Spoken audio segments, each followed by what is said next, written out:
الحمد لله رب العالمين والصلاة والسلام على رسوله محمد وعلى آله وأصحابه أجمعين أما بعد فأعوذ بالله السميع العليم من الشيطان الرجيم بسم الله الرحمن الرحيم سورة التغابن تغابن عربی زبان کا لفظ ہے جس کا مطلب ہے ہار جیت، ایک دوسرے کا غبن کر لینا۔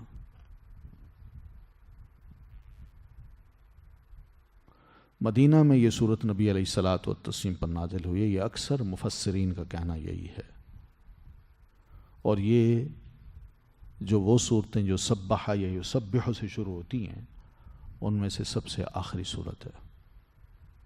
اس صورت کا جو موضوع ہے وہ ہے کہ کفار جو ہیں اللہ تبارک و تعالیٰ نے بظاہر یوں لگتا ہے کہ بڑی عیش کر رہے ہیں، مگر حقیقت میں اللہ تبارک و تعالیٰ نے ان کو فتنے میں ڈال رکھا ہے۔ تو کافر جو ہے وہ بھی فتنے کا شکار ہے۔ اسی طرح جوڑا جو ہوتا ہے میاں بیوی، اس کو بھی اللہ تبارک و تعالیٰ موقع دیتا ہے اکٹھے رہنے میں، لیکن یہ جوڑا بھی محبت میں آ کے یا نفرت میں آ کے کئی حدود کو پامال کر دیتا ہے جو اللہ تعالیٰ کی مقرر کردہ ہے۔ تو اس اعتبار سے یہ دونوں ایک دوسرے کے لیے بڑی آزمائش ہوتے ہیں۔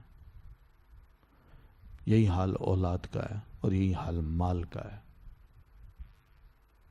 پھر یوم التغابن جو ہے یعنی ہار جیت کا جو دن ہے، اس کی کچھ ہولناکیاں اللہ تعالیٰ نے اس صورت میں بیان کی ہیں۔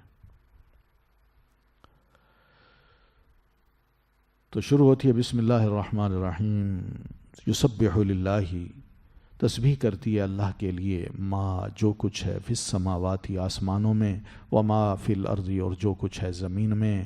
یا اللہ تعالیٰ فرماتے ہیں، ہمیں اطلاع دے رہے ہیں، بار بار دے رہے ہیں کہ کائنات کی کوئی چیز ایسی نہیں جو زندہ ہو یا جامد ہو، وہ اللہ تعالیٰ کی تسبیح کر رہی ہے۔ ہر شے اللہ تعالیٰ کی تسبیح کر رہی ہے، اس کی بزرگی، اس کی بڑائی، اس کی پاکیزگی بیان کر رہی ہے، اور اسی اکیلے کے آگے جھکی ہوئی ہے، سجدہ بھی کر رہی ہے، رکوع بھی کر رہی ہے، اس کا کہنا بھی مان رہی ہے، کسی اور کا کہنا نہیں مان رہی۔ لہ الملک و لہ الحمد، اس لیے کہ اسی کی بادشاہت ہے، وہی ساری کائنات میں وہ اپنے پورے اختیارات کو استعمال کرتا ہے، اسی کی سلطنت ہے اور اسی کے فیصلے ہیں، اور اس کا فیصلہ ساری مخلوق پر جس پر بھی وہ چاہے اپنا نافذ کرتا ہے۔ کسی کو جرت ہی نہیں ہے کہ وہ ادھر ادھر ہو سکے اور اس کے فیصلے کو نہ مانے۔ وَلَهُ الْحَمْدُ، اور اسی کی تعریف ہے، سب کی سب تعریف، یعنی جو بھی اللہ نے پیدا کیا ہے ساری مخلوق اللہ تعالیٰ کی تعریف بیان کر رہی ہے، اور مخلوق بھی دیکھ کے انسان اللہ کی تعریف کر سکتا ہے۔ وَهُوَ عَلَىٰ كُلِّ شَيْءٍ قدیر، اور وہ اوپر ہر چیز کے پوری طرح قدرت رکھنے والا ہے۔ جو تھا یعنی جو چاہے وہ ہو سکتا ہے، جو نہ چاہے وہ بالکل نہیں ہوگا۔ ہر کام اس کے ارادے کے تحت ہوتا ہے، اور اس کے ارادے کو روکنے والا بھی کوئی نہیں، اور نہ ہی کوئی دفاع کرنے والا ہے۔ والذی، وہی تو ہے جس نے خلقکم، پیدا کیا تمہیں۔ سیدنا ابن عباس فرماتے ہیں کہ اللہ تعالیٰ نے بنو آدم کو پیدا کیا، مومن بھی اور کافر بھی، ٹھیک ہے، اور قیامت کے روز بھی اللہ تعالیٰ ان کو اسی حالت میں لوٹائے گا، کوئی مومن ہوں گے کچھ کافر ہوں گے۔ تو اللہ تعالیٰ نے کافر کو پیدا کیا اور اس کا کفر اس کا فعل بنا دیا، اس کی کمائی بنا دی۔ سمجھ آ رہی ہے؟ تو دوسرا مطلب کیا ہے؟ کفر کا خالق بھی اللہ تعالیٰ ہے۔ اللہ تعالیٰ نے مومن کو بھی پیدا کیا تو مومن کا ایمان اس کا فعل بنا دیا، اس کی کمائی بنا دی، باوجود اس بات کے کہ ایمان کا خالق بھی اللہ ہے، ٹھیک ہے۔ اللہ ایمان کا خالق بھی ہے، کفر کا خالق بھی ہے۔ کافر جو شخص بنتا ہے تو وہ اللہ تعالیٰ نے اس کافر کو پیدا کیا ہوتا ہے. مومن جو بنتا ہے اللہ نے اس کو بھی پیدا کیا ہوتا ہے. خالق وہی ہے دونوں کا، مگر کافر کا جو کفر ہے وہ اس کا فعل بنا دیتا ہے، اس کی کمائی بنا دیتا ہے، اور جو مومن ہے اس کا ایمان اس کا فعل بنا دیتا ہے اور اس کی کمائی بنا دیتا ہے. تو هو الذی، وہی تو ہے جس نے خلقکم، پیدا کیا تم کو، فمنکم، تو تم میں سے کافرن، کوئی کافر، ومنکم، اور تم میں سے مؤمن، کوئی مومن. تو یہ اولاد آدم کا یہ حال ہے. اس طرح حدیث میں بھی آتا ہے، نبی صلی اللہ علیہ وسلم فرماتے ہیں ان اللہ عز وجل خلق آدم، کہ اللہ تعالیٰ نے آدم کو پیدا کیا، ثم اخذ الخلق من ظہرہ، پھر اس کی اولاد کو اس کی پشت سے نکالا، وقال، اور اللہ فرمانے لگے ہؤلاء الی الجنہ ولا ابالی، اس کی پشت سے نکلنے والے یہ لوگ جنت میں جائیں گے اور مجھے اس کی کوئی پرواہ نہیں، چاہے ان میں غریب ہے، امیر ہے، کوئی ہے، چھوٹا ہے، بڑا ہے، جنت میں. کیوں؟ بس ان کے مقدر میں یہ لکھ دیا ہے. وَهَؤُلَاءِ إِلَى النَّارِ، اور حضرت آدم کے پشت سے نکلے ہوئے یہ لوگ یہ دوزخ میں جائیں گے اور مجھے اس کی بھی کوئی پرواہ نہیں. تو ایک کہنے والے نے عرض کی اللہ کے رسول فَعَلَى مَاذَا نَعْمَلُ، اگر یہ طے ہو چکا ہے تو پھر ہم کس بنیاد پہ کوئی عمل کریں؟ تو قال، آپ نے فرمایا عَلَى مَوَاقِعِ الْقَدْرِ، قدر کے موقعوں پر، قدر کی جگہوں پر. اللہ نے مقدر میں جو لکھا ہوتا ہے نا، تو عین اس موقع پہ انسان اپنا عمل کرے. مراد یہ کہ جب عمل کرتا ہے تو اس کو پتہ چل جاتا ہے، یا اس کے مقدر میں اللہ تعالیٰ نے یہ لکھا ہوتا ہے کہ یہ کام میں نے مجھ سے ہونا ہے. تو یہ مواقع القدر جو ہیں اس کی بنیاد پہ، ان پر ہی، ان موقعوں پر ہی انسان وہ کام کر ڈالے. مثال کے طور پر میں کوئی کام کرتا ہوں اللہ پہ توکل کر کے، اس کام کا نتیجہ بالفرض ٹھیک نہیں نکلتا. میں نے مثلا ٹکٹ لی، فلائٹ لینی تھی 3 بجے اور میں نے پہنچنا تھا 4 بجے کراچی، یا 10 بجے شام کو میری میٹنگ تھی. میں نے نکلا، راستے میں پتہ چلا کہ فلائٹ کینسل ہو گئی. ابھی ہے مواقع القدر کہ میں کہوں قدر اللہ ما شاء. میں نے اپنی طرف سے پوری کوشش کی، مگر اللہ نے جو مقدر کرنا تھا وہ کر دیا. اسی میں کوئی بھلائی ہوگی.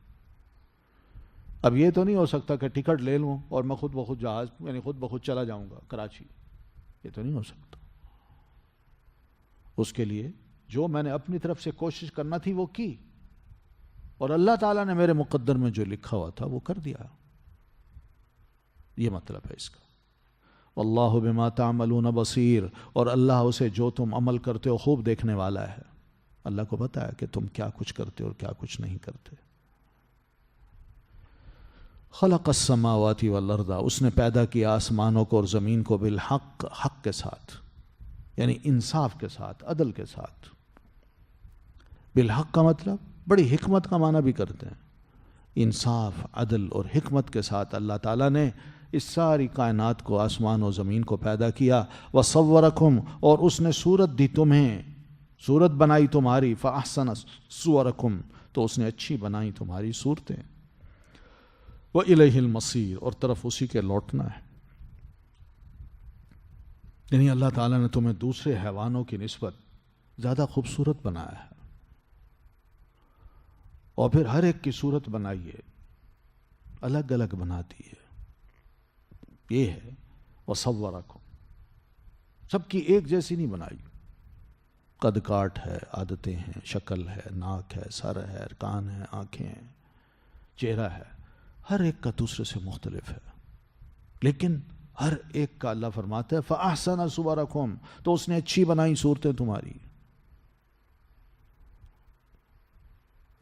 یعنی دوسری مخلوق کے مقابلے میں تمہاری صورتیں بہت خوبصورت بنائی ہیں. وَإِلَيْهِ الْمَصِيرُ، اور اسی کی طرف لوٹنا ہے، تاکہ اللہ تعالیٰ ہر ایک کو اس کے عمل کے مطابق اس کی جزا دے. تو لہذا تم اپنے اندر اور باہر کے جتنے بھی کام ہیں وہ بھی خوبصورت کرو. ٹھیک ہے؟ اندر کے اور باہر کے جتنے بھی کام ہیں، جتنے بھی خیالات ہیں، وہ خوبصورت بناؤ، خوبصورت کرو، تاکہ تمہیں اچھی جزا مل سکے. یعلم وہ جانتا ہے ما فی السماواتی جو کچھ آسمانوں میں ہے، والارض اور زمین میں ہے۔ اللہ فرماتے ہیں آسمان و زمین میں جو کچھ ہے میں اس کو اچھی طرح جانتا ہوں، حتیٰ کہ تمہارے انسانوں تمہارے راز کی باتیں، چھپے ہوئے دل کے اندر راز، ان کو بھی جانتا ہوں، اور جو علانیہ کرتے ہو ان کو بھی جانتا ہوں۔ بس یہ یاد رکھیں، کوئی شے بھی بڑی سے بڑی یا چھوٹی سے چھوٹی، ہر شے کا علم ہے مجھے۔ دیکھیے مثلا یہ ہاتھ ہے نا، ہاتھ، اس کو سمجھ لیں یہ بڑی شے ہے۔ اب اس ہاتھ کے اندر چھوٹی چھوٹی چیزیں، انگوٹھا ہے، انگلیاں ہیں، ٹھیک ہے، تو بڑی شے کو بھی جانتا ہے اللہ، اور اس کے اندر کی چھوٹی چھوٹی چیزیں ہیں اس کو بھی اچھی طرح اللہ جانتا ہے۔ تو کل کو بھی جانتا ہے اور جز کو بھی جانتا ہے اچھی طرح۔ واللہ علیم بذات الصدور، اور اللہ خوب جاننے والا ہے سینوں کے بھیدوں کو۔ یہ بڑی چیزیں ہیں سینوں کے بھید، تو انسان سینے میں لے کے دفن ہو جاتا ہے، کسی کو بتاتا نہیں ہے، مگر اللہ کہتا ہے میں جانتا ہوں، میں کل قیامت کو بتاؤں گا۔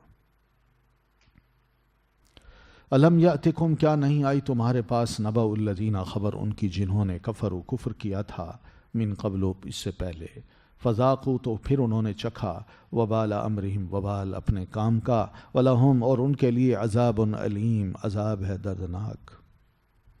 یہاں قریشیوں کو اللہ ایڈریس کر رہا ہے، کیا تمہیں ماضی کی قومیں جو تھیں کافر، ان کے حالات کی خبر نہیں پہنچی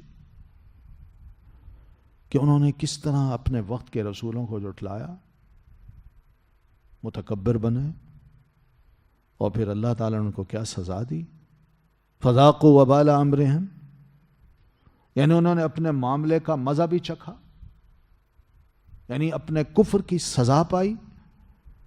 تو ان کو پتہ ہونا چاہیے کہ کہیں یہ بھی اسی قسم کی سزا نہ پائیں۔ وَلَهُمْ عَذَابٌ عَلِيمٌ، اور ان کے لیے عذاب ہے دردناک۔ دنیا میں سزا ملی اور آخرت میں جب آئیں گے تو دردناک قسم کا عذاب بھی ان کو بھگتنا پڑے گا۔ اس لیے دنیا اور آخرت کا نقصان ہوتا ہے رسول کی دشمنی سے، رسول کے انکار سے۔ قریشیوں سنبھل جاؤ۔ ذالک، یہ بِأَنَّهُ بوجہ اس کے کہ وہ کانت تھے، تأتیہم آتے تھے ان کے پاس، رسلہم ان کے رسول، بالبینات ساتھ واضح آیات کے، واضح نشانیوں کے۔ تو یہ سزا ان کو کیوں اللہ تعالیٰ نے دی ماضی میں؟ قریشیوں کو پتہ ہونا چاہیے کہ ان کے پاس بھی رسول جاتے تھے، ہم نے بھیجے تھے، اور رسولوں کو معجزات عطا کیے تھے، آیات دی تھیں، واضح دلائل دیے تھے، تو یہ سب کچھ انہوں نے پیش کیا، مگر وہ یہ کہتے ابشرون، یہاں بشر اس میں جنس ہے، واحد نہیں ہے، یہ واحد پر بھی بولا جاتا ہے اور جمع پر بھی بولا جاتا ہے۔ کیا انسان یہدوننا، رہنمائی کریں گے ہماری، یعنی ہم جیسے انسان ہمارے لیڈر بن جائیں، وہ ہمیں کہیں کہ یہ کرو اور یہ نہ کرو؟ دنیا کا لیڈر بنانا ہو تو وہ قابل قبول ہے،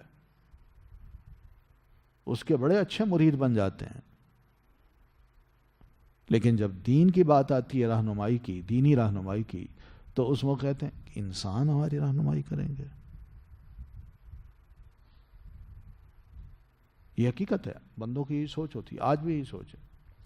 سیاسی لیڈر ہوگا تو اس کو رہنما بنا لیں گے، یہ ہمارا لیڈر ہے، لیکن کوئی دینی لیڈر ہوگا تو ایسے لوگ وہ کہتے ہیں یہ تو یار ہم جیسے انسان ہی ہیں نا، یہ کیا رہنمائی کریں گے ہماری، وہ تو ہم زیادہ، ہم رہنما ہیں لوگوں کے، ہم لوگوں کو بتانے والے ہیں، ان کو کیا پتا۔ تو نبیوں کے ساتھ اس طرح کا سلوک کر کے گویا کہ وہ ان کی بے عزتی بھی کرتے تھے اور نبیوں کو مانتے نہیں تھے۔ ان کے لیے بڑی عجیب بات تھی کہ رسول ہو اور وہ انسان ہو۔ تو بس اسی جملے سے فکفروا، وہ کفر کر ڈالتے تھے، وتولوا، اور منہ موڑ دیتے تھے کہ نہیں ہم نہیں ماننا چاہتے، ہم آپ کا ساتھ نہیں دینا چاہتے، ہم کلمہ نہیں پڑھنا چاہتے آپ کا۔ تو ٹھیک ہے، اللہ نے فرمایا واستغنى اللہ، پھر بے پرواہ ہو گیا اللہ تعالیٰ، پھر اللہ نے بھی ان کی پرواہ نہ کی۔ کیا مطلب؟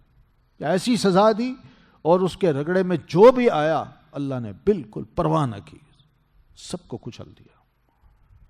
واللہ غنی حمید، اور اللہ بہت بے نیاز ہے۔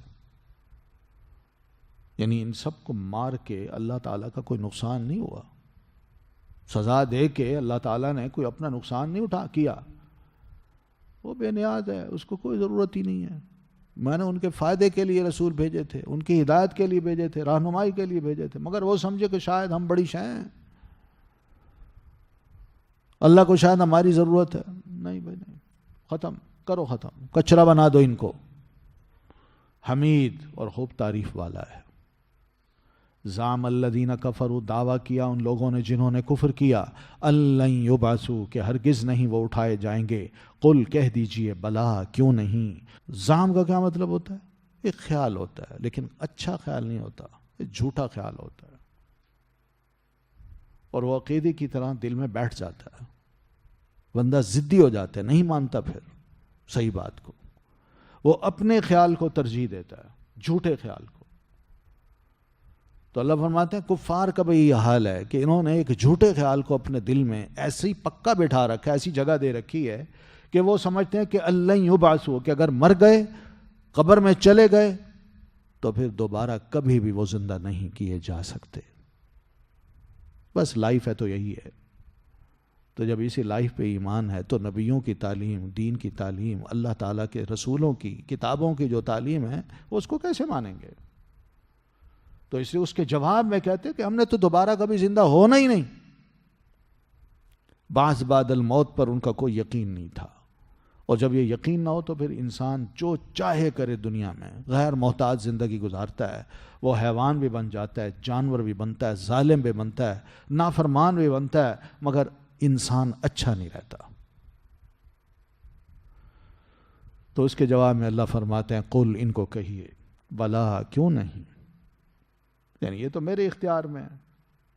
تم کہتے ہو ہم بالکل نہیں اٹھائے جائیں گے، میں کہتا ہوں واقعی تم اٹھائے جاؤ گے، تمہیں دوبارہ میں نے زندہ کرنا ہے. وَرَبِّی، میرے رب کی قسم، اللہ یہ کام کر سکتا ہے. لَتُبْعَثُنَّ، تم ضرور دوبارہ اٹھائے جاؤ گے. اور اللہ تعالیٰ کے لیے ایسا کرنا کوئی مشکل نہیں ہے. لا اور نہ، یہ دونوں میں قسمیہ معنی ہے. لَتُبْعَثُنَّ قسمیہ معنی آتا ہے.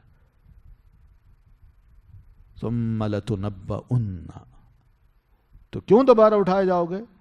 تمہیں ضرور بتا دیا جائے گا بما عملتم، ان کاموں کو جو تم نے دنیا میں کیے تھے، اچھے برے. یہ مقصد ہے تمہیں دنیا میں لانے کا. یہ ایسے نہیں ہے کہ تمہیں افحسبتم انما خلقناکم عبثا، ہم نے تمہیں بے فائدہ پیدا کیا. نہیں، کوئی مقصد ہے بھائی، مقصد. تم میں سے اچھے انسانوں کا انتخاب میں کر کے جنت میں ڈالنا چاہتا ہوں، جنہوں نے اپنی آزادی کے باوجود میرا انتخاب کیا، مجھے پسند کیا، مجھے رب مانا، میری عبادت کی، میرا کہا مانا. ایسے لوگ میرے محبوب، ان کو میں نے جنت میں ڈالنا ہے، اور جو باغی بنے ان کو میں نے سزا دینی ہے. یہ مقصد ہے. وَذَلِكَ عَلَى اللَّهِ يَسِيرٌ، اور ایسا کرنا اللہ پر کوئی مشکل نہیں ہے، بڑا آسان ہے. جس نے پہلے تمہیں پیدا کیا تھا وہ بھی بڑی آسانی سے پیدا کر دیا تھا، اور دوبارہ مار کے زندہ جب کرے گا تمہیں تو اس کے لیے کوئی مشکل نہیں ہوگا. اس نے دوبارہ بھی تمہیں آسانی سے پیدا کر دینا ہے. اور پھر حساب کتاب، تمہارا ماضی کا ریکارڈ وہ بھی پیش کرنا، وہ بھی اللہ کے لیے کوئی مشکل نہیں ہے، وہ بھی بڑا آسان ہے. ٹھیک ہے. فَآمِنُوا بِاللَّهِ وَرَسُولِهِ وَالنُّورِ الَّذِي أَنزَلْنَا وَاللَّهُ بِمَا تَعْمَلُونَ خَبِيرٌ. یہاں اللہ تعالیٰ نے اہل ایمان کو حکم دیا یا لوگوں کو کہ اللہ تعالیٰ پر ایمان لاؤ، مانو اس کی وحدانیت کو، اور اس کے رسول محمد صلی اللہ علیہ وسلم کو بھی رسول تسلیم کرو کہ یہ سچے رسول ہیں. جبکہ اس رسول نے تمہیں پہچان کرا دی کہ قیامت آنے والی ہے، اور قیامت کے روز سب کا حساب کتاب ہوگا، اور اس نے سب کچھ وعیدیں اور اچھے برے جو نتائج ہیں ان کے بارے میں بھی سب کو آگاہ کر دیا ہے. تو اس لیے رسول پر بھی ایمان لاؤ. والنور الذی انزلنا، اور اس نور پر بھی ایمان لاؤ جو ہم نے اتارا. یہ نور کیا ہے؟ یہ وہ راہ ہے جو کہ نجات کی راہ ہے، رہنمائی کی راہ ہے، جو لوگوں کے دلوں کے اندر اللہ تعالیٰ ڈال دیتا ہے، جس سے لوگوں کو ہدایت ملتی ہے، ایک روشنی ہوتی ہے دین کی، سمجھ کی. تو قرآن مجید ہی ایسی کتاب ہے جس کو اللہ نے اتارا ہے اور اسی کو نور بتایا ہے، تو اس پر بھی ایمان لاؤ، مانو یہ اللہ کی کتاب ہے، یہ کتاب ہدایت ہے، اسی نے ہمیں راہ راست پہ لگانا ہے۔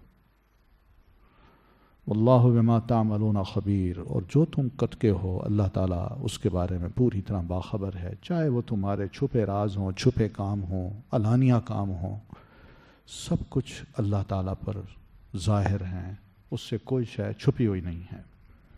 یوم یجمعکم، جس دن وہ تمہیں جمع کرے گا، لیوم الجمع، جمع ہونے کے دن کے لیے، یہاں یوم الجمع کا لفظ استعمال ہوا ہے، جمع ہونے کے دن کے لیے، مراد اس سے کون سا دن ہے؟ قیامت، کیونکہ اس دن اول آخر، پہلے بعد میں آنے والے سب کے سب ایک ہی میدان میں اکٹھے کر دیے جائیں گے، ٹھیک ہے؟ ان کو پکارنے والا اپنی بات سنائے گا، اپنی پکار سنائے گا، اور اس کی آنکھ ایک ایک شخص پر، ایک ایک بندے پر ٹکی ہوگی، ٹھیک ہے؟ جیسے اللہ تعالیٰ دوسرے مقام فرماتے ہیں ذالک یوم مجموع لہ الناس وذالک یوم مشہود، یہ دن بڑا زبردست ہے، اس دن سب انسان اگلے پچھلے ایک میدان میں جمع کر دیے جائیں گے، اور یہ دن مشہود ہوگا، سبھی حاضر ہوں گے وہاں، کوئی چھپا ہوا نہیں ہوگا۔ تو یہ دن ہے جس دن اللہ تعالیٰ نے وہ دن بنایا ہے، اس دن کے لیے اللہ تعالیٰ نے ہم سب کو وہاں جمع کرنا ہے، اور یہ دن کون سا ہوگا؟ تغابن، ہار جیت کا دن ہوگا، بہت سے جیت جائیں گے، دنیا میں وہ ہارے ہوئے سمجھے جاتے تھے، اور بہت سے ہار جائیں گے جو دنیا میں جیتے ہوئے سمجھے جاتے تھے، بڑے کامیاب انسان ہیں۔ تو اللہ تعالیٰ کے نزدیک تغابن جو ہے وہ کس بنیاد پہ ہے؟ ہار جیت کی بنیاد کیا ہے؟ وہ کوئی جوا نہیں ہے، اور نہ ہی دنیا کا ایسا کھیل ہے کہ جس میں بے ایمانی ہو، اور جس میں غلط آدمی کے ساتھ بہت سے لوگ کھڑے ہو جائیں اور کہا جائے یہ جیت گیا اور دوسرا ہار گیا۔ یہ دنیا نہیں ہے، آخرت ہے۔ تو آخرت کے روز اللہ تعالیٰ نے جیتانا کس کو ہے، یا کون جیتے گا اور کون ہارے گا، اس کی وضاحت بھی کر دی۔ وَمَن يُؤْمِن بِاللَّهِ، جیتے گا وہ جو ایمان لائے گا اللہ پر، وَيَعْمَلْ صَالِحًا، اور وہ عمل کرے گا نیک۔ دنیا میں وہ مومن بن کے رہا اور نیک عمل کرتا رہا۔ نیک عمل کو ہم جانتے ہیں کس کو کہتے ہیں؟ وہ عمل جس کی دین میں کرنے کی گنجائش ہو، اور جس کو پیارے رسول صلی اللہ علیہ وسلم نے بتایا ہو، یا اللہ تعالیٰ نے بتایا ہو، اور وہ عمل اللہ کے رسول کے طریقے کے مطابق کیا جائے، یہ ہے نیک عمل، ٹھیک ہے؟ طریقہ ہوتا ہے نا ہر شے کا، ہر شے بنانے کا بھی، کرنے کا ایک طریقہ ہوتا ہے، اس طریقے کو اگر اپنائیں گے تو شے اچھی بنے گی، نیک عمل ہوگا، اور اگر نہیں تو کہہ سکتا ہے بندہ، چائے بنانی ہے تو کیا کرتا ہے بندہ؟ پہلے پانی ابالتا ہے نا، پھر پتی ڈالتا ہے، یہی ہوتا ہے نا۔ لیکن اگر وہ پہلے پتی ڈال کے آگ پہ رکھ دے کہ چائے ہی بنانی ہے نا، پہلے پتی ڈال دے اور جب وہ اچھی طرح راکھ ہو جائے پھر پانی ڈال دے، چائے بنے گی؟ مزے کی بنے گی؟ کوئی پیے گا ہی نہیں۔ ترتیب اللہ کے رسول نے بتانی ہے، طریقہ اللہ کے رسول نے بتانا ہے، اس طریقے کو لے کے چلنا ہے، تو اس کو کہتے ہیں عمل صالح۔ آج اس ترتیب کو ہم بھول چکے ہیں، ہماری جو آپس میں ہلکی پھلکی جو عملوں میں، گفتگو میں جو چپقلش ہوتی ہے، اس کی بنیاد یہی بنتی ہے کہ ہم نے رسول محترم صلی اللہ علیہ وسلم کا جو طریقہ ہے، آپ کا انداز ہے، اس کو نہیں اپنایا ہوا۔ یکفر عنہ سیئاتی، تو مٹا دے گا اللہ تعالیٰ اس سے اس کی برائیاں، شرط یہ ہے کہ ایمان ہو، عمل صالح ہو، یہ سبب بنتے ہیں گناہوں کو مٹوانے کے۔ لیکن ایمان ہی نہ ہو، عمل صالح بھی نہ ہو، پھر بھی اللہ یہ توقع کرے اللہ میرے گناہوں کو معاف کر دے گا، اللہ بڑا غفور الرحیم ہے، یہ قرآن مجید کی اس تعلیم کے بالکل خلاف سوچ ہے۔ تو اللہ تعالیٰ پھر عمل صالح نہ کرنے پر سزا بھی ضرور دے گا، یہ اس کا کام ہے کہ مومن کو اس سے پوچھے گا وہ کہ ہاں بھائی تم نے نیک عمل کیوں نہیں کیے، وہ سے پوچھے گا، اور چاہے تو اس موقع پر اس کو سزا دے دے، چاہے تو معاف کر دے، یہ اس کا کام ہے۔ لیکن یہ گارنٹی ہے کہ ایمان لائے، عمل صالح کرے، اللہ فرماتے ہیں میں اس کی برائیوں کو معاف کر دوں گا. اور پھر یدخلہ جنات تجری من تحتها الانہار. یہاں سے آپ کو ایک اندازہ یہ بھی ہو جانا چاہیے کہ مومن جو ہے نا، اس کے بارے میں یہ توقع نہ کریں کہ وہ فرشتوں کی طرح بے گناہ ہو. سمجھ رہی ہے نا کہ جی عالم دین ہے، مومن ہے، مولوی صاحب ہیں، داڑھی رکھی ہوئی ہے، نمازیں پڑھتے ہیں، پھر بھی یہ غلطیاں کرتے ہیں. تو وہی ہو جاتی ہے، انسان ہے. آپ اس کے بارے میں یہ مت توقع کریں کہ وہ کوئی فرشتہ ہے، گناہوں سے پاک ہے، وہ بھی انسان ہے. تو اللہ تعالیٰ یہاں فرما رہے ہیں میں نیک عمل کرے، ایمان رکھے، پھر بھی اس کے اندر گناہ ہوں گے تو میں اس کو کیا کروں گا؟ کفر عنہ سیئاتی،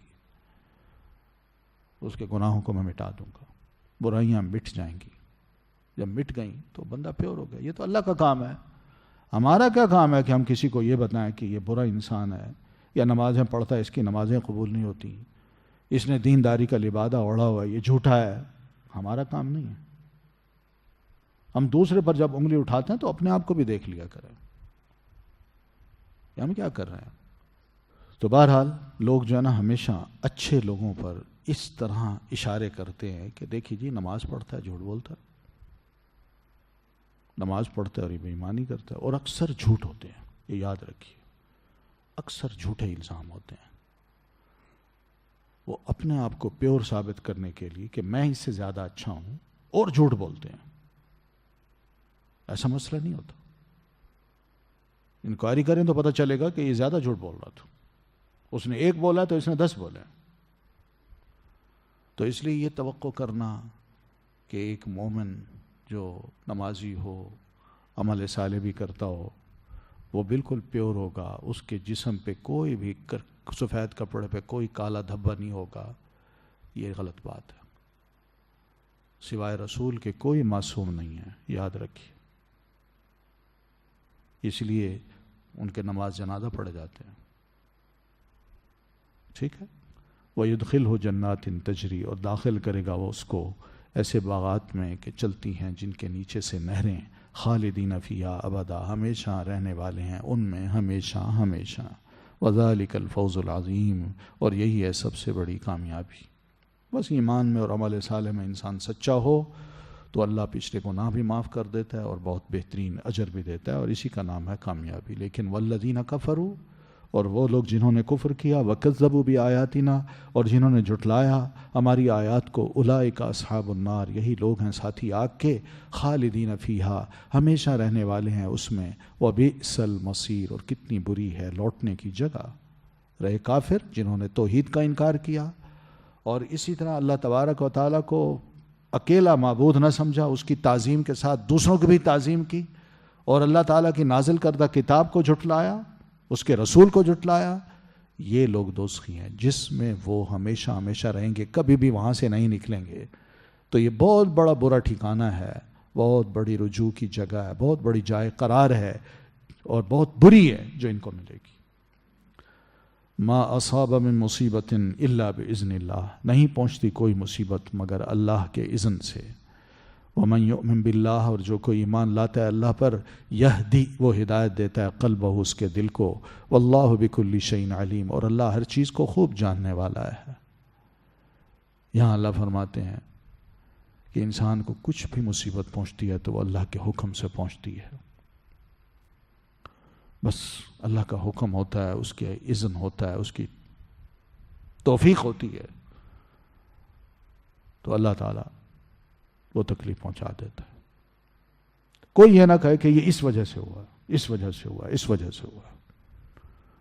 نہیں، اللہ تعالیٰ کی طرف سے یہ مصیبتیں انسان کے لیے لکھی جاتی ہیں، اور انسان کو اللہ تعالیٰ جب مصیبت پہنچاتا ہے، کوئی تکلیف پہنچتی ہے تو وہ اس کا حکم ہوتا ہے. اب اس حکم میں کیا مصلحتیں ہیں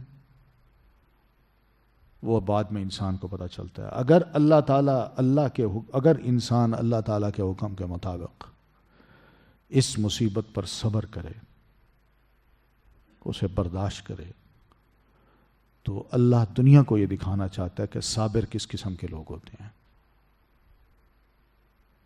ٹھیک ہے.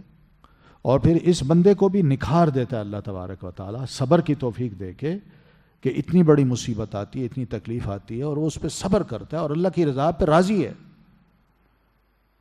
تو صبر کا الگ درجہ بھی ہے۔ دنیا کو بھی دکھاتا ہے کہ صبر کس چیز کا نام ہے، اور وہ بندہ اللہ تعالیٰ کی طرف سے اس آزمائش کو راضی برضا قبول کرتا ہے، تو یہ بھی دوسرا فائدہ ہے اس کو۔ وَمَن يُؤْمِن بِاللَّهِ يَهْدِ قَلْبَهُ، اور جو ایمان لاتا ہے اللہ پر وہ ہدایت دیتا ہے اس کے دل کو۔ یہ بھی اللہ کا فیصلہ ہے کہ اللہ تعالیٰ کی تعلیمات کو جو مانتا ہے، یعنی صبر کرتا ہے وہ، تو واقعی اللہ اس شخص کے دل کو ہدایت دے دیتا ہے۔ وہ صابر یوں سمجھیے کہ ہدایت یافتہ ہے، اللہ تعالیٰ نے واقعی اس کے دل میں یہ بات بٹھا دی ہے کہ صبر بہت بڑے اجر کا حامل اجر ہے، تو اس لیے اس صبر کو اختیار کرنا چاہیے، اللہ کا حکم ہے۔ تو یہ اللہ تعالیٰ نے اس کے دل کو گویا کہ ہدایت دی ہوتی ہے۔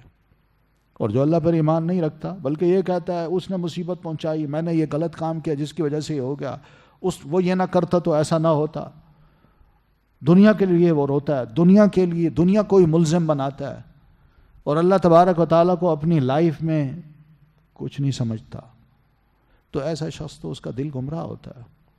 اللہ بکل شیء علیم، اور اللہ ہر چیز کے بارے میں خوب جاننے والا ہے۔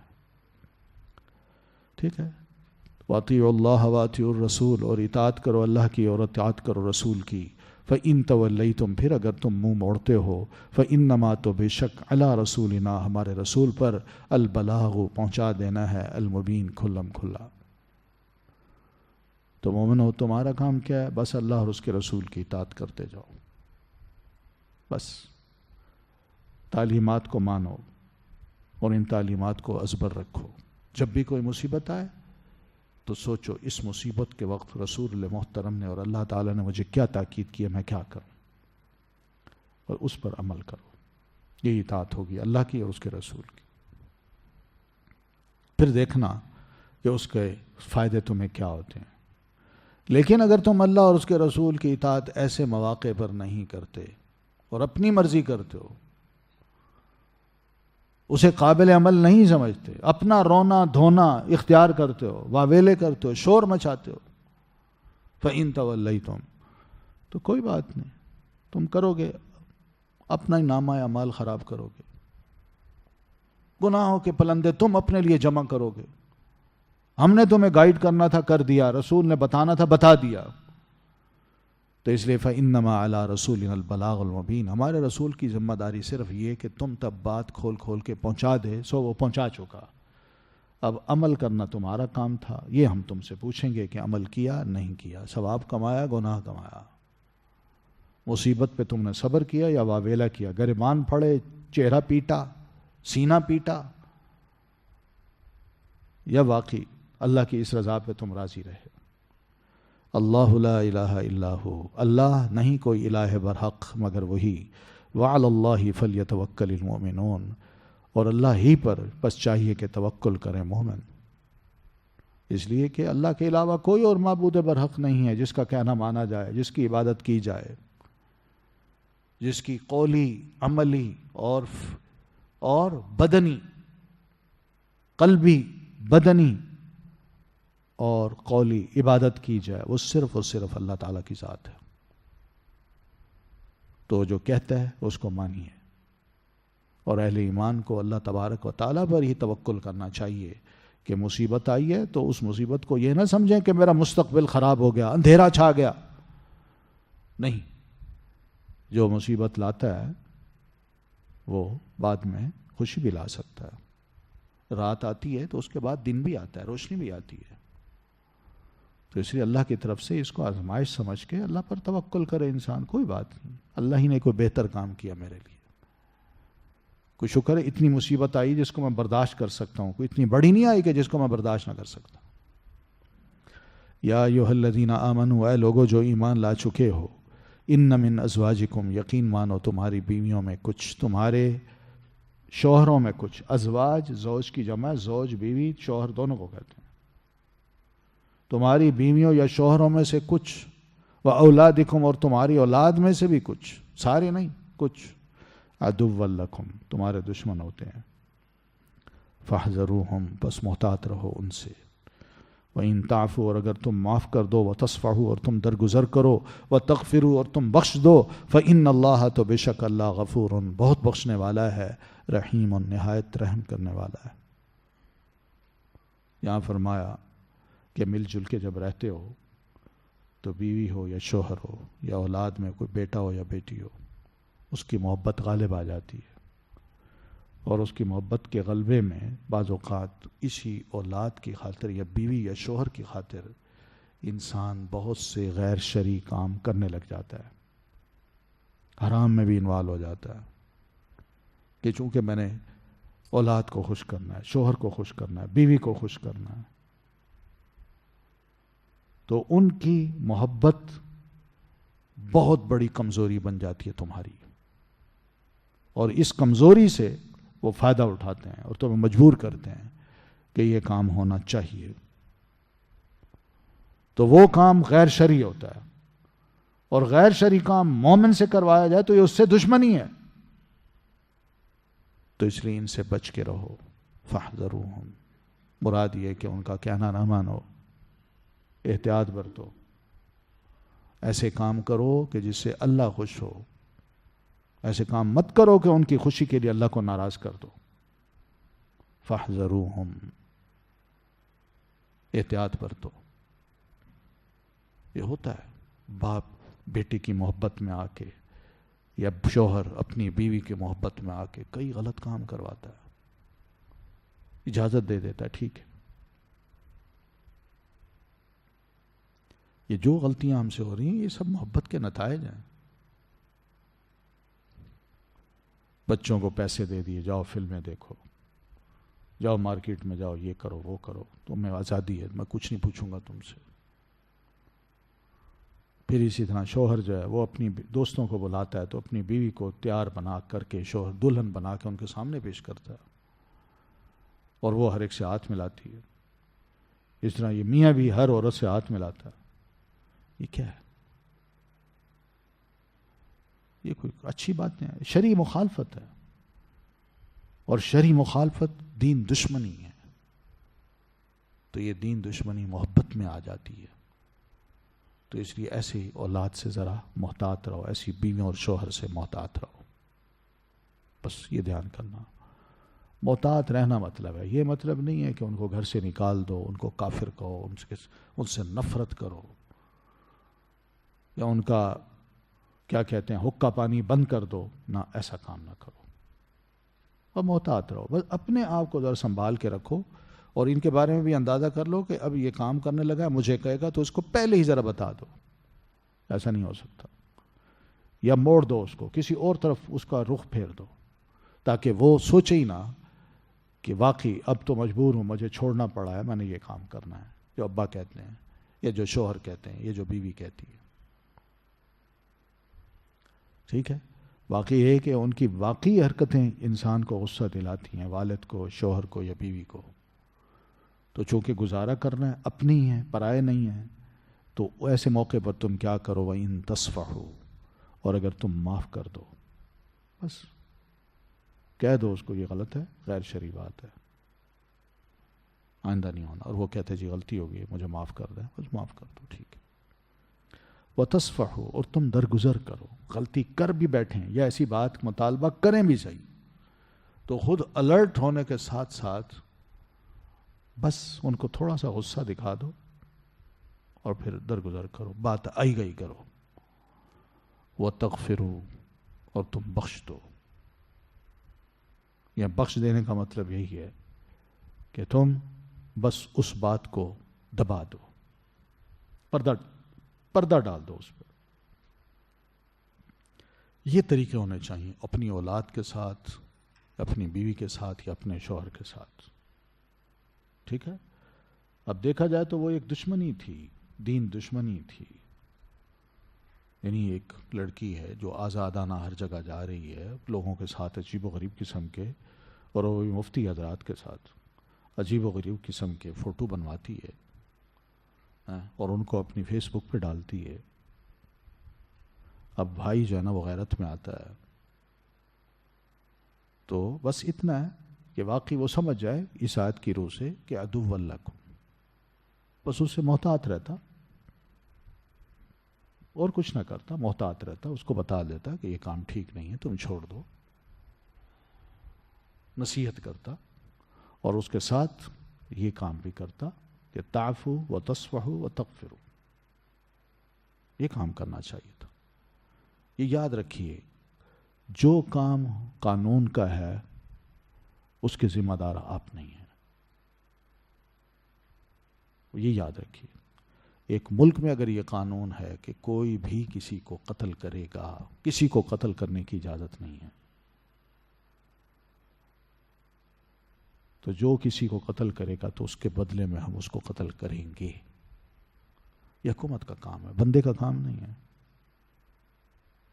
اس وقت بندہ کیا کرے؟ بس یہی فاحذروہم وَإِن تَعْفُوا وَتَصْفَحُوا وَتَغْفِرُوا، بس کافی ہے۔ فَإِنَّ اللَّهَ غَفُورٌ رَحِيمٌ، تو بے شک اللہ تعالیٰ بہت بخشنے والا بھی ہے اور رحم کرنے والا بھی ہے۔ پھر فرمایا إِنَّمَا أَمْوَالُكُمْ وَأَوْلَادُكُمْ فِتْنَةٌ، یاد رکھو یقیناً تمہارے مال اور تمہاری اولاد آزمائش ہیں، واللہ، اور اللہ، عندہ، اسی کے پاس، اجر ہے عظیم، بہت بڑا۔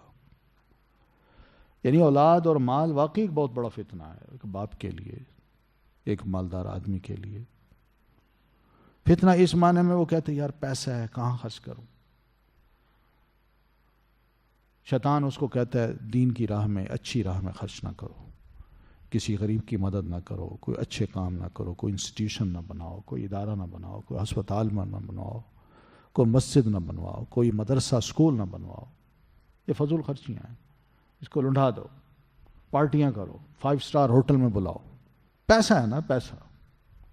اور اولاد جو ہے، اس اولاد کی محبت میں بھی انسان بڑے غلط کام کر لیتا، لیکن جو اس فتنے میں کامیاب ہوا، یعنی اپنے مال کو اس نے اچھی راہ پہ خرچ کیا اور اپنی اولاد کی صحیح تربیت کی، تو ایسے شخص کے لیے واللہ عندہ اجر عظیم، اللہ کے پاس بھی اس کا شخص کے لیے بہت بڑا اجر ہے کہ یہ فتنے اور آزمائش میں کامیاب ہو گیا ہے۔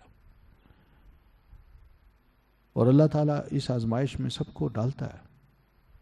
وَلَنَبْلُوَنَّكُمْ بِشَيْءٍ مِّنَ الْخَوْفِ وَالْجُوعِ، ہم تمہیں ضرور آزمائیں گے، خوف مسلط کر کے، بھوک مسلط کر کے، وَنَقْصٍ مِّنَ الْأَمْوَالِ، اور مالوں میں نقصان دے کے، وَالْأَنفُسِ، اور انتہائی جو نفیس ترین چیزیں، انفس یا انفس، انتہائی نفیس ترین چیزیں جو تمہاری، وہ لے کے، یا تمہاری اپنی جانیں، تمہارے اپنے نفس، ان کو فوت کر کے لے کے میں تمہیں آزماؤں گا، والثمرات، اور تمہارے پکے پکائے جو پھل ہوں گے ان میں بھی نقصان پیدا کر کے تمہیں آزماؤں گا۔ یہ عام بندوں کی آزمائش ہے۔ ابراہیم علیہ السلام کو اللہ تعالیٰ نے کتنا آزمایا، وَإِذِ ابْتَلَىٰ إِبْرَاهِيمَ رَبُّهُ بِكَلِمَاتٍ فَأَتَمَّهُنَّ،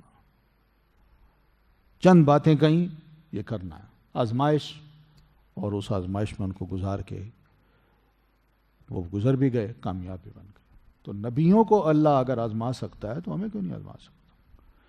یہ یاد رکھیے، جتنا مضبوط ایمان ہوگا اتنی بڑی آزمائش ہوگی، یہ حقیقت ہے، میں آپ کو بتا دوں۔ کمزور ایمان ہوگا تو ہمیں پتہ نہیں ہوگا کہ آزمائش کہتے کس کو۔ فَاتَّقُوا اللَّهَ مَا اسْتَطَعْتُمْ، پس ڈرو تم اللہ سے جتنی استطاعت رکھتے ہو تم، وَاسْمَعُوا، اور سنو، وَأَطِيعُوا، اور اطاعت کرو، وَأَنفِقُوا، اور خرچ کرو، خَيْرًا لِأَنفُسِكُمْ، بہتر ہے تمہارے لیے، وَمَن يُوقَ، اور جو کوئی بچا لیا گیا، شُحَّ، بخیلی سے، نفسہ، اپنے نفس کی، فَأُولَئِكَ، تو یہی لوگ ہیں، ہم وہ، المفلحون، جو فلاح پانے والے ہیں۔ اللہ فرماتے ہیں بہرحال یہ دنیا میں کام تو چلیں گے، مال بھی ملے گا، اولاد بھی ملے گی، آزمائشوں میں بھی پڑو گے، لیکن ایک چھوٹا سا اصول میں بتا دیتا ہوں، اس پہ تم عمل کرتے رہو۔ اللہ سے جتنی بھی تمہارے اندر ہمت اور طاقت ہے، اللہ تعالیٰ سے اتنا ڈرتے رہو، تقوی اختیار کرو، اللہ کا خوف جتنا بھی کر سکتے ہو۔ اور جتنا بھی میں کیا ہوتا ہے، انسان صرف نماز نہیں، روزہ نہیں، بلکہ اپنے گھر کے اندر، گھر کے باہر، معاملات میں، گفتگو میں، تعلقات میں، ہر معاملے میں جہاں کہیں بھی خدا کا خوف آ سکتا ہے انسانوں کو اپنائے، اللہ سے ڈرے کہ یہاں کسی بھی جگہ پر مجھ سے اللہ کی نافرمانی نہ ہو، ایک کام یہ کرے۔ اور پھر دوسری واسمعوا، اور غور سے سنو، یعنی قرآن مجید کی باتیں، رسول کی باتیں انتہائی توجہ کے ساتھ سنو۔ یہ باتیں ایسی نہیں ہیں کہ جن کو لاپرواہی سے سنا جائے۔ اور پھر وَأَطِیعُوا، اور جب سن لو تو پھر کہنا مانو، اسی کے مطابق اپنے آپ کو چلاؤ، عمل کرو۔ وَأَنفِقُوا، اور جو مال میں نے دیا ہوا ہے وہ بھی خرچ کرو، کہ جو صلاحیت اور وقت دیا ہے وہ بھی دین کے کام میں لگاؤ۔ خَيْرًا لِأَنفُسِكُمْ، یہ سارے کام تمہاری ذات کے لیے بڑے اچھے ہیں، ان کا فائدہ ہوگا تمہیں، کوئی نقصان نہیں ہے۔ نہ یہ سمجھو کہ وقت ضائع ہو رہا ہے، پیسہ ضائع ہو رہا ہے، نہیں۔ خَيْرًا لِأَنفُسِكُمْ، ان میں سے ایک ایک کام تمہاری ذات کے لیے بڑا مفید ہوگا، بڑا بہتر ہوگا۔ وَمَنْ يُوقَ شُحَّ نَفْسِهِ، اور جو بچا لیا گیا اپنے نفس کی کنجوسی سے، بخیلی سے، یعنی نفس کبھی یہ بخیلی بھی کرتا ہے، نیکی کے کام میں ذرا پیچھے ہٹتا ہے، پیچھے ذرا پیچھے، تھوڑا تھوڑا بھائی، تھوڑا تھوڑا، یکدم نہیں، سارا نہیں، ذرا تھوڑا سا، بس شمار کرا لو اپنا، میں نیک لوگوں میں ہوں۔ وہ کھلتا نہیں ہے، اس کا دل کھلتا نہیں، راضی نہیں ہوتا، شوق اور جذبہ پیدا نہیں ہوتا، کہتا ہے لیکن تھوڑا ہے۔ یہ نفس کی بخیلی ہوتی ہے، کنجوسی ہوتی ہے۔ یہ جتنے بھی خیر کے کام ہیں کہ اللہ کا خوف، غور سے قرآن و سنت کو سننا، اور پھر اس کا کہنا ماننا، اور اللہ کی راہ میں خرچ کرنا، یہ سب دل کی فراخی کو چاہتے ہیں۔ انسان کا دل ذرا وسیع ہے، فراخ ہے، اور شوق رکھتا ہے، جذبہ رکھتا ہے، تو نفس کی جو بخیلی ہے وہ رخصت ہو جاتی ہے۔ اور اگر وسعت نہیں ہے تو اس کا دوسرا مطلب ہے کہ نفس ابھی دین کو پوری طرح، پورے شوق اور جذبے کے ساتھ قبول کرنے کو بھی تیار نہیں ہے۔ تو اس لیے اپنے نفس پر بھی نظر رکھا کرو کہ اس میں دین کے کام میں، اللہ کی رضا حاصل کرنے میں کوئی بخل نہ آنے پائے۔ فَأُولَٰئِكَ هُمُ الْمُفْلِحُونَ، تو ایسے لوگ ہوں گے وہی کامیاب ہیں۔ ان تقرضوا اللہ، اگر تم قرض دو گے اللہ کو، قرضا حسنا، قرض اچھا، یضاعف، وہ کئی گنا کر دے گا اسے، لکم، تمہارے لیے، ویغفر لکم، اور وہ بخش دے گا تمہیں، واللہ شکور حلیم، اور اللہ بہت قدردان ہے، نہایت بردبار ہے۔ اس لیے اللہ کی راہ میں خرچ کرنے کا مطلب یہ نہیں ہے کہ تم نے خرچ کر دیا، بلکہ اللہ کو تم نے قرض دیا، اور قرض بھی کون سا؟ اچھا قرض لیا، اس کا بدلہ جو تمہیں ملے گا وہ بہت اچھا ملے گا، اور اللہ کے لیے دیا تو اس وجہ سے یہ قرض اچھا ہو گیا ہے۔ کسی اور کے لیے دیا ہوتا یا چٹی سمجھ کے دیا ہوتا تو یہ قرض حسن نہ ہوتا۔ اس لیے انفاق فی سبیل اللہ میں دل کی صحیح نیت، اللہ کی رضا، یہ جب تک شامل نہیں ہوگی اس وقت تک یہ انفاق فی سبیل اللہ نہیں ہو سکتا۔ تو اللہ تعالیٰ کو قرض حسن جب دو گے تو یضاعف لکم، تو اللہ تمہارے اس قرض کو کئی گنا بڑھا چڑھا کر تمہیں دے گا۔ پھر ویغفر لکم، اللہ خوش ہو کے تمہارے پچھلے گناہ بھی معاف کر دے گا۔ کہ بندہ یہ نیکی کر رہا ہے تو میں اس کے گناہ معاف کیوں نہ کروں؟ کیوں؟ اس لیے کہ اللہ بہت قدردان ہے۔ یہ قدردانی ہے اس کی کہ تم نے پیسہ خرچ کیا، اس نے قرض لیا، قرض سمجھ کے لیا، قرض بنا کے لیا، اور قرض بھی وہ قرض حسن۔ پھر اس قرض کو لینے کے بعد کئی گنا بڑھا چڑھا کے تمہیں واپس بھی کرنا چاہتا ہے، اور پھر اس قرض کو دیتے وقت جب تم دیتے ہو اللہ لیتا ہے تو تمہارے پچھلے گناہ بھی معاف کر دیتا ہے۔ یہ کم قدردانی ہے۔ اور حلیم، اللہ نہایت بردبار بھی ہے، یعنی وہ جلد بازی میں یہ کام نہیں کرتا، بڑے حوصلے سے کرتا ہے، تمہارے ایک ایک عمل کی قدر کرتا ہے، اور تمہاری غلطیوں کو بھی معاف کر کے تمہاری نیکیوں کو کئی گنا بڑھا چڑھا دیتا ہے۔ یہ اس کا حلم ہے، حوصلہ ہے۔ عالم الغیب والشہادہ، وہ عالم ہے غیب کا اور شہادت کا، جو موجود ہے، جو حاضر ہے۔ العزیز بہت زبردست ہے، الحکیم خوب حکمت والا ہے۔ تو یہاں یہ بتایا کہ اس اللہ سے ڈرو، اس اللہ کے لیے سارے کام کرو، کیونکہ وہ سب جو موجود ہے اس کو بھی، جو غیب ہے اس کو بھی جاننے والا ہے۔ تمہارے دل کے اندر جو کچھ ہے وہ غیب ہے دوسروں سے، مگر اللہ کے لیے وہ غیب نہیں ہے۔ تمہارا حاضر جو ہے وہ چند لوگوں کے سامنے ہے، مگر اللہ تعالیٰ کا، اللہ تعالیٰ کے نزدیک سب انسانوں کے عمل وہ حاضر ہیں۔ تو اس لیے وہ عزیز بھی ہے، حکیم بھی ہے۔ تو اسی کا خوف، اسی کا تقوی، اسی کی بات کو غور سے سننا اور اسی کی بات پر عمل کرنا اور اسی کی راہ میں خرچ کرنا، یہی بہترین کام ہے۔ ان بہترین کاموں کو آپ کرتے رہیے، یہی چیزیں کامیابی کی علامت ہے۔ ٹھیک ہے، چلیں کافی ہے اتنا، باقی انشاءاللہ پھر پڑھیں گے۔ سبحانک اللہم و بحمدک، اشہد ان لا الہ الا انت، استغفرک و اتوب الیک۔ الله تعالى أنزله ورسوله